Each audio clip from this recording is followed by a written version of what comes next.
मेरे प्यारे BA part 2 राजनीति विज्ञान ऑनर्स के छात्र एवं छात्राओं, आज देश में कोरोना महामारी उत्पन्न हो गई है। यह एक राष्ट्रीय संकट है, यह राष्ट्रीय आपदा है। इस परिस्थिति में हमें आप सभी को सुरक्षित रहने की आवश्यकता है। मुझे उम्मीद है कि आप सारे लोग सुरक्षित होंगे। बीए पार्ट 2 में 2 पेपर हैं जो राजनीति विज्ञान के अंतर्गत जिसकी पढ़ाई होती है, पेपर थर्ड और पेपर फोर्थ। तो पेपर थर्ड में भारतीय शासन एवं राजनीति है और उस पेपर को मैं आप लोगों को पढ़ाऊंगा। इस पेपर में संविधान की प्रस्तावना, भारतीय राजनीतिक व्यवस्था का स्वरूप, राष्ट्रपति, केंद्रीय कार्यपालिका, केंद्रीय विधायिका, केंद्रीय उच्च न्यायपालिका, राज्य कार्यपालिका, राज्य विधायिका, राज्य न्यायपालिका, प्रेशर ग्रुप, पॉलिटिकल पार्टीज, मतदान व्यवहार इत्यादि टॉपिक हैं। ऐसे आप लोगों के पास मैं अपना कंटेंट भेज रहा हूँ, लगातार भेज रहा हूँ। उसको पढ़ेंगे और पढ़ने के बाद जिन चीज़ों को समझने में कुछ कठिनाई महसूस करेंगे, मेरे मोबाइल नंबर से आप कांटेक्ट करेंगे, मैं उस चीज़ को क्लियर करने की कोशिश करूँगा। तो सिलेबस शुरू करने के पहले इंट्रोडक्टरी क्लास के रूप में मैं आपको भारतीय संविधान और उसके निर्माण के बारे में कुछ बताना चाहता हूँ। जैसा कि पीछे के क्लास में आप लोगों ने पढ़ा होगा इतिहास के अंतर्गत कि अंग्रेज हमारे देश में व्यापार करने के लिए आए। इसी क्रम में उन्होंने अपनी कूटनीतिक चाल से देश में अपना साम्राज्य स्थापित कर लिया।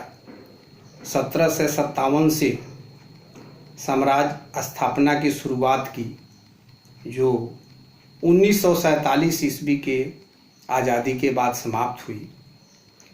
तो ब्रिटिश काल में जब तक अंग्रेज़ों का शासन था, हमारे देशवासियों ने, हमारे राष्ट्र के नेताओं ने, भारत माँ के सपूतों ने आज़ादी की मांग शुरू की और इसी आज़ादी की मांग के सिलसिले में संविधान निर्माण की मांग की थी, संविधान की मांग की थी, जिसकी शुरुआत 1906 ईस्वी के कलकत्ता कांग्रेस अधिवेशन में हुई, जिस समय औपनिवेशिक स्वराज की मांग उठाई गई थी। फिर 1922 ईस्वी में महात्मा गांधी ने कहा कि भारत का जो संविधान होगा वो भारतीयों के अनुसार होगा। कांग्रेस का अधिवेशन 1936, 1937, 1938 जितने भी अधिवेशन हुए, इन सारे अधिवेशनों में इस मांग को दोहराया गया। भारत में संविधान की मांग करने वालों में एम.एन. राय का नाम प्रमुख रूप से आता है। उन्होंने सरकार से इसकी मांग की थी। मोतीलाल नेहरू ने 1924 में मांग की थी, लेकिन इनके मांगों को अनसुनी कर दिया गया। लेकिन 1940 आते आते ब्रिटिश शासक यह महसूस करने लगे कि भारतीयों को आज़ादी देना और संविधान का अधिकार देना आवश्यक है।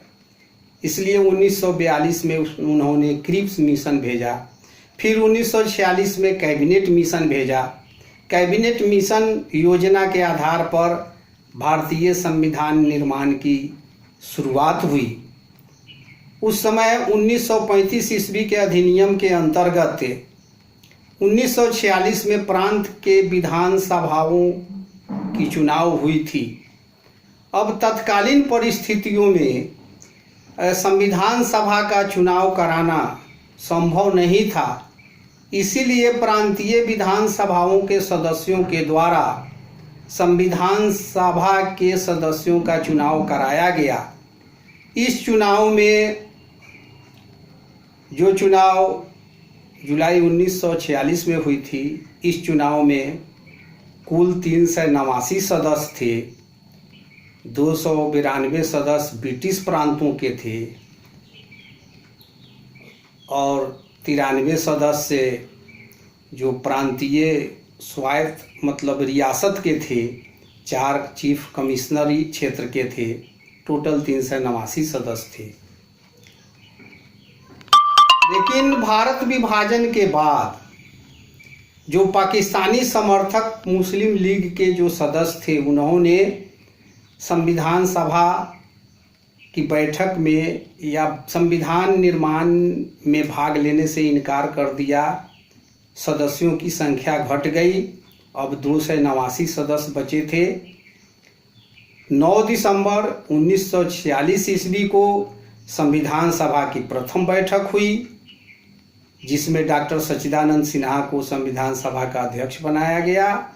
फिर 11 दिसंबर 1946 को संविधान सभा की दूसरी बैठक हुई, जिसमें डॉक्टर राजेंद्र प्रसाद को संविधान सभा का अध्यक्ष बनाया गया। 13 दिसंबर 1946 ईस्वी को पंडित जवाहरलाल नेहरू ने उद्देश्य प्रस्ताव रखा और संविधान की विभिन्न समितियों का गठन हुआ, जिसमें प्रारूप समिति प्रमुख थी।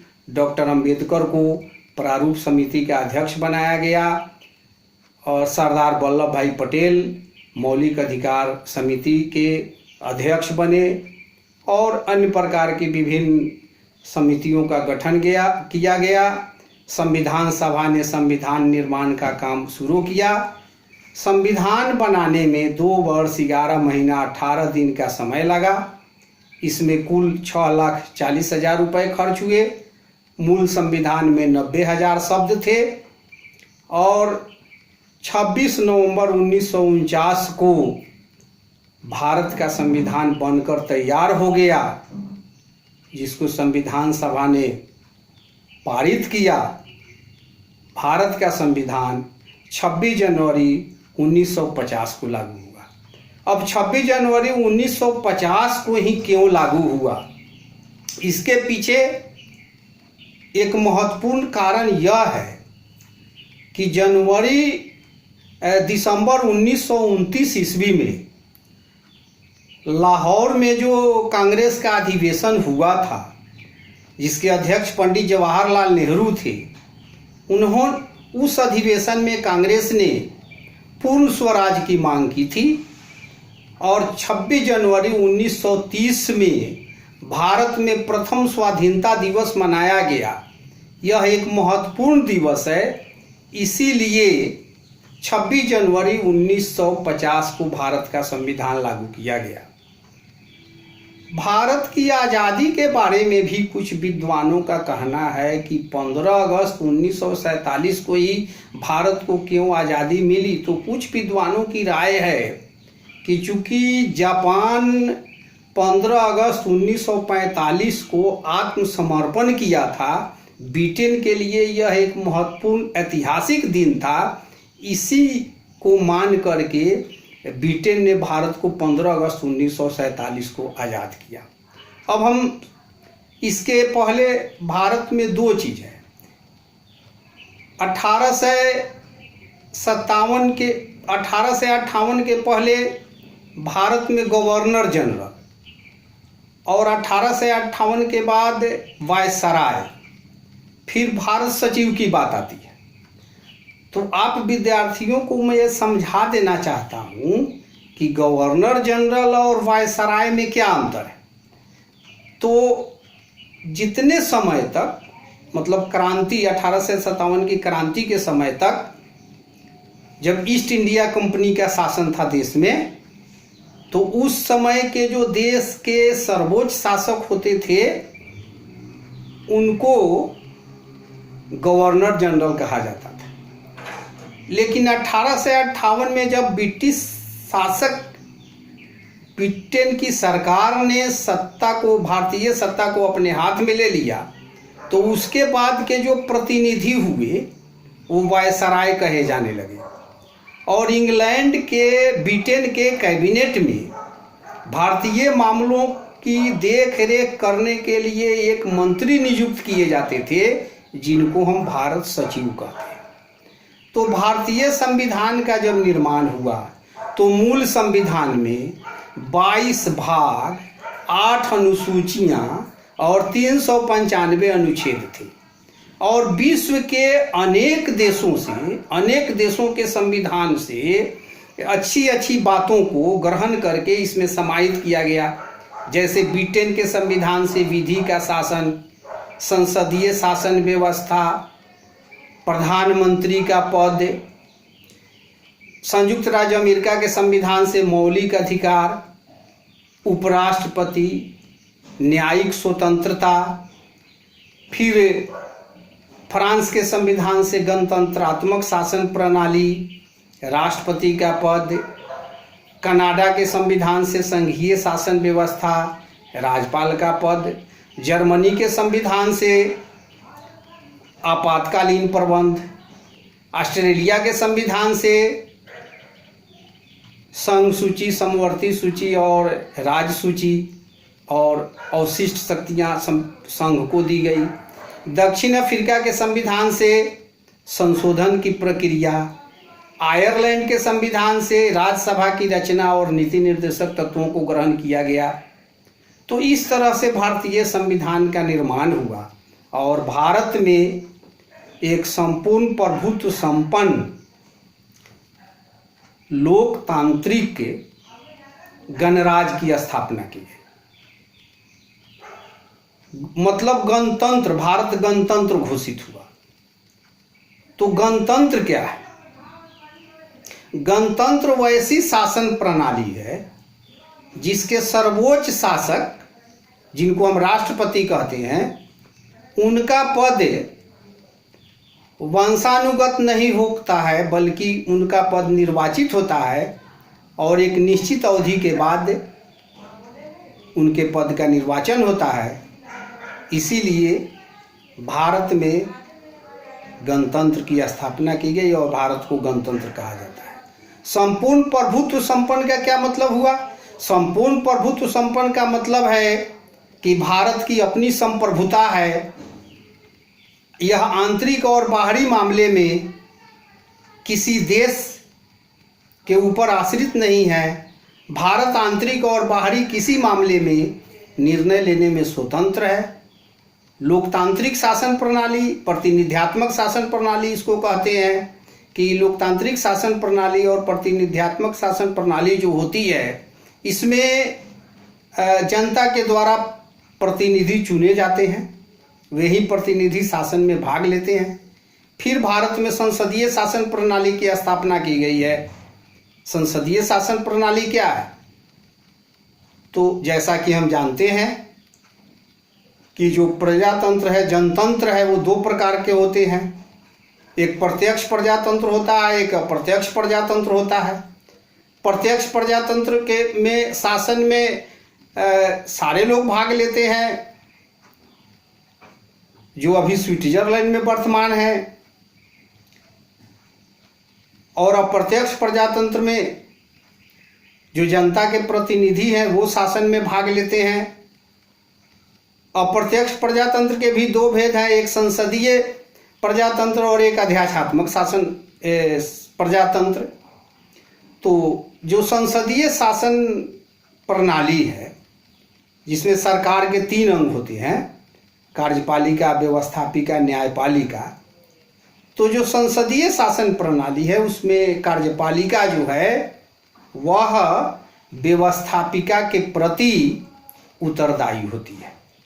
जब तक व्यवस्थापिका चाहेगी, कार्यपालिका जब तक व्यवस्थापिका का विश्वास प्राप्त किए हुए रहेगी तब तक कार्यपालिका रहेगी, अन्यथा कार्यपालिका को अपना पद छोड़ देना पड़ेगा, उसका अस्तित्व समाप्त हो सकता है।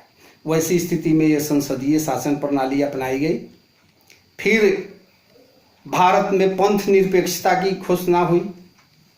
संविधान की प्रस्तावना में ही कहा गया कि भारत एक संपूर्ण प्रभुत्व संपन्न लोकतांत्रिक धर्मनिरपेक्ष, मतलब पंथ निरपेक्ष, धर्मनिरपेक्ष और पंथ निरपेक्ष में सबसे सुटेबल वर्ड पंथ निरपेक्ष ही होगा, क्योंकि धर्म का बहुत बड़ा व्यापक अर्थ होता है, तो उतने व्यापक अर्थ में हम जाना नहीं चाहते हैं, लेकिन इतना बता दें कि धर्म निरपेक्ष की अपेक्षा पंथ निरपेक्ष, मतलब पंथ निरपेक्ष व्यवस्था है।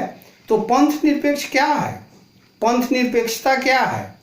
पंथ निरपेक्षता में सारे धर्मों को हम समान भाव से समझते हैं। कोई भी धर्म राज का धर्म नहीं होता है, और राज जो है किसी भी धर्म को प्रधानता नहीं देता है, बल्कि सारे धर्मों के लोगों के साथ समान व्यवहार करता है, और उस राज के सारे लोग अपने धर्मों का पालन अपने ढंग से करते हैं, उसमें उनको स्वतंत्रता होती है। अब हम यहाँ राज की बात कर रहे हैं कि कोई भी राज किसी भी धर्म को स्वतंत्रता पूर्वक जो आचरित करने देता है, किसी धर्म के साथ कोई भेदभाव नहीं करता है, किसी धार्मिक मामले में हस्तक्षेप नहीं करता है, वह जो है पंथ निरपेक्ष राज है। तो ये तो भारत की बात है। तो भारत क्या है? सामान्य भाषा में भारत को आप देश कहते हैं, राष्ट्र कहते हैं, लेकिन जब राजनीति विज्ञान की परिधि में आप आएंगे, जब राजनीति विज्ञान की बात करनी होगी, जब राजनीति विज्ञान की भाषा में बात करनी होगी, तो बिहार को, उत्तर प्रदेश को, पश्चिम बंगाल को राज नहीं कह करके प्रांत कहेंगे, और भारत को राज्य कहेंगे। इसलिए कि राज्य के प्रमुख रूप से 4 आवश्यक तत्व हैं। ये है तत्व क्या? जनसंख्या, भूभाग, सरकार और संप्रभुता। तो भारत के पास ये चारों तत्व है। तो भारत है, संयुक्त राज्य अमेरिका है, ब्रिटेन है, फ्रांस है, ये सारे राजनीति विज्ञान की भाषा में राज कहे जाएंगे। तो भारतीय संविधान में मौलिक अधिकारों की चर्चा की गई है, जिसका वर्णन संविधान के भाग 3 के अनुच्छेद 12 से 35 में है। नीति निर्देशक तत्वों का भी वर्णन किया गया है, जो अनुच्छेद संविधान के भाग 4 के अनुच्छेद 36 से 51 में वर्णित है। तो भारतीय संविधान के बारे में जो हमें जानकारी प्राप्त करनी थी, चूंकि इंट्रोडक्टरी क्लास है, अब संविधान क्या है?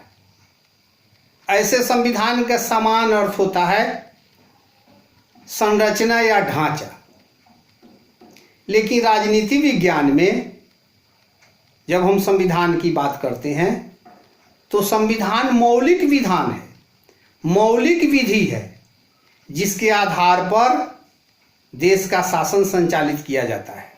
दूसरे शब्दों में हम कह सकते हैं कि संविधान लिखित या अलिखित नियमों का संग्रह है, जिसके आधार पर किसी देश की शासन व्यवस्था को संचालित किया जाता है।